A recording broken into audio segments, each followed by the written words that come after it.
Over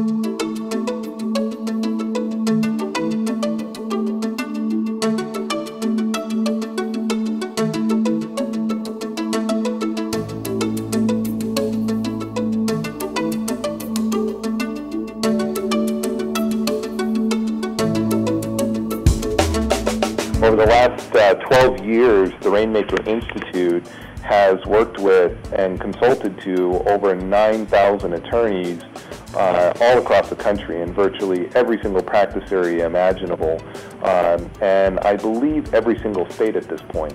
So, we primarily focus on small law firms, meaning 1 to 25 attorneys, and for some of you, listening to this, 25 attorneys, that would be, really large. And for those of you like in LA or New York City, a 25-person law firm would be a pretty small one. But if you're in, Nebraska, that might be one of the biggest ones in the state. But that's kind of how we define it. And what we really specialize in is 3 major areas, and they also coincide with the 3 major areas that every single law firm needs to focus on.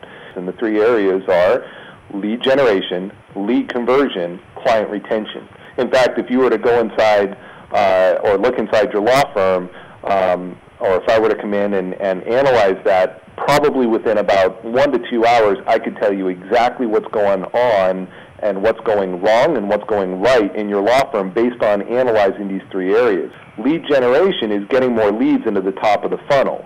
It's doing all the different kinds of business development and marketing and networking and public relations and social media and search engine optimization and all of those kinds of things to be able to get more leads into the top of the funnel.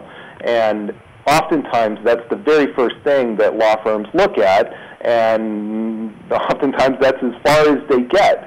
The problem with lead generation is that it's a very expensive proposition. It gets more and more expensive every single year to generate the same amount of leads as you did last year. So attorneys that are marketing and doing business development for their firm this year are actually going to have to pay more money to generate the same amount of leads as they did last year. And it goes up every year. Well, why is that? Well, one, because inflation and things just cost more, but also because there's more competition. I mean, there's 1.2 million attorneys in the United States today. That's one attorney, to give you some context, that's one attorney for every 300 people, man, woman, and child included. But it gets even better because there's over 43,600 new law school graduates every single year, and every single one of them want to take your clients, and they're willing to charge less money than you can afford to do it for. So you have an increased competition. It's a hyper-competitive marketplace. And so you're going to end up paying more this year than you did last year, and you'll pay more next year than you do this year to generate the same amount of clients. However, you still need to be able to feed the beast, to generate those leads. The second area, and probably the most overlooked area, is lead conversion. Now, most attorneys, when I ask them the question, are you good at lead conversion? And conversion is simply, converting more prospects into paying clients or turning more website browsers into buyers. Okay, so it's the process of just, that whole sales process of converting someone from being a suspect into a prospect into a paying client. Many attorneys, when I ask them, are you good at lead conversion, they'll say, yeah, I'm pretty good, or I'm very good, or sometimes even people will say, we're excellent. I believe most of them are wrong. Most attorneys are not very good at lead conversion. The reason why they believe they are is because when I say lead conversion, they immediately think, well, if I'm sitting kneecap to kneecap or across the table from a person who has a need for the exact services that I offer and that can afford my services, they have plenty of money to afford my fees, then I can convert them. To which I would say, well, I hope to God you can, because if you can't convert that person, you should probably consider a different line of work. So let me kind of talk a little bit about the stages of lead conversion. So lead conversion, that's only the 4th stage of lead conversion, and there are 5 stages of lead conversion, and a lot of attorneys, they don't even know what they are, much less actually how to measure them or monetize them.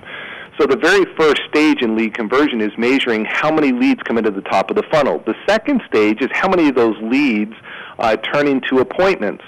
The third stage is how many of those appointments actually show up. Some law firms have a problem with no-shows and some don't. The fourth stage is how many people sign up at the initial consultation. So they don't go home and think about it, or I need to ask my husband or wife about it, but they sign up at the door, before they leave, before they walk out of your office, they're signed up and retained as a client. And the fifth stage is how many of them sign up later. So we know that a certain percentage of people aren't ready to make a decision today. How many of them make a decision 30, 60, 90 days down the road, and so forth. So when we work with attorneys, we look at, what are they doing for lead conversion? So, for example, I was meeting with one of the largest estate planning law firms here in the Phoenix area this morning, and we're doing some consulting with them on how to improve their lead conversion. And one of the strategies that they do has been around for many, many years in the estate planning industry, and that's giving public seminars.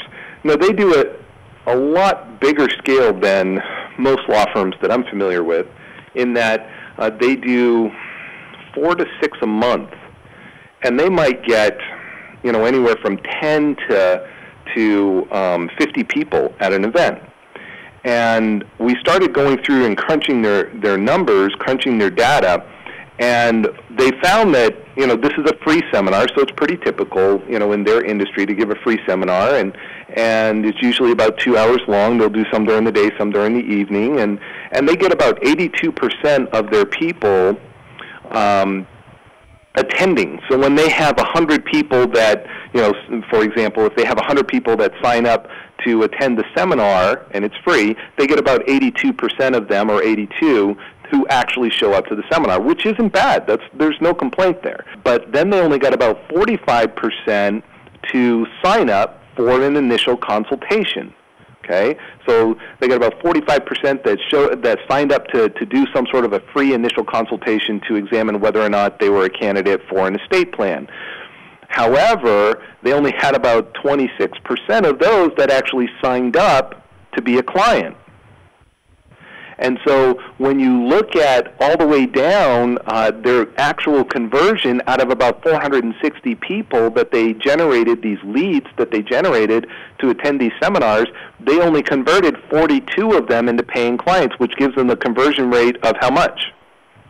10%. And so I'm asking them, so your conversion rate is 10%. Are you happy with that? And I look around the room, and I'm meeting with, the managing partner and the director of marketing and a couple of their financial guy and a couple of their attorneys, and they look around, and all of them are shaking their head no. Why? Because 10%, that doesn't sound like a very good conversion. So we'd work with them on lead generation, we work with them on lead conversion, and then the third area is client retention. And client retention is the process of being able to not only keep your clients happy, do the work, keep your clients happy, but the purpose of client retention, and this is where most law firms get this wrong, they completely miss the boat on this, okay? Most law firms, they work really hard at doing the work, doing a good quality job, and keeping their clients happy. But where they miss out is the purpose, the long-tail purpose of client retention is to gain clients for life. And you say, well, wait a minute, I'm a personal injury attorney. I'm not going to get a whole lot of repeat business. I mean, the chances of this same client getting into a major accident and becoming another, losing another limb is very, very slim, probably none. What they don't understand is that there's two ways to grow your business. You can either get repeat business, in other words, repeat business from the same client, or you can get repeat referrals. And the whole theme of clients for life is to actually maintain a relationship, a long-term, meaningful, influential relationship with that client so that you can either have the opportunity in some practice areas to get repeat business from that person, or in every practice area you can get repeat referrals so that you are not out of sight, out of mind. I mean, part of this is common sense. Right? Part of what we do is very much built on common sense. We all know the principle, out of sight is out of mind.